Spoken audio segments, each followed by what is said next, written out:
Action rolling. હજી ગોપાલભાઈ દલીલો કરવામાં આવી હતી, કયા પ્રકારની દલીલ થઈ હતી બંને?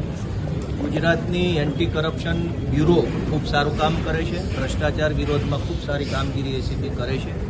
અમે એસીબીની સાથે છે. પરંતુ સુરતમાં જે આમ આદમી પાર્ટીના કોર્પોરેટર ઉપર જે ભ્રષ્ટાચારનો કેસ થયો છે એ બિલકુલ ખોટો, ઉપજાવી કાઢેલો અને રાજકીય રીતે બદ ઇરાદા પ્રેરિત કેસ છે. અને આવા ખોટા કેસમાં એસીબીએ આમ આદમી પાર્ટીના વિપુલભાઈ સુવાગિયાની ધરપકડ કરી, આજે કોર્ટમાં રજૂ કર્યા અને બધા દલીલો, પુરાવાઓ જે કાંઈ પણ હતા એ કોર્ટમાં રજૂ કર્યા. સામા પક્ષે વિપુલભાઈના વકીલ તરીકે માનનીય શ્રી વિલાસભાઈ પાટીલ અને હું અમે સાહેબને રજૂઆતો કરી કે આ કેસ ખોટો છે, કેવી રીતે ખોટો છે, કેવી રીતે આ રાજકીય બદ ઇરાદા પ્રેરિત કેસ છે, કેવી રીતે એક નિર્દોષ માણસને ફસાવવામાં આવ્યા છે. એ બધી જ અમારી દલીલો નામદાર અદાલતે ધ્યાનમાં લીધી અને પોલીસે, એસીબીએ 5 દિવસના રિમાન્ડ માંગ્યા હતા. પરંતુ અમારી વિલાસભાઈની દલીલો ધ્યાને લેતા એક પણ દિવસના રિમાન્ડ મંજૂર થયા નથી. રિમાન્ડ બિલકુલ નામંજૂર કર્યા છે અને ઉપરાંત એસીબીનો ખુલાસો પૂછ્યો છે ખોટી રીતે ધરપકડ કરવા બદલ.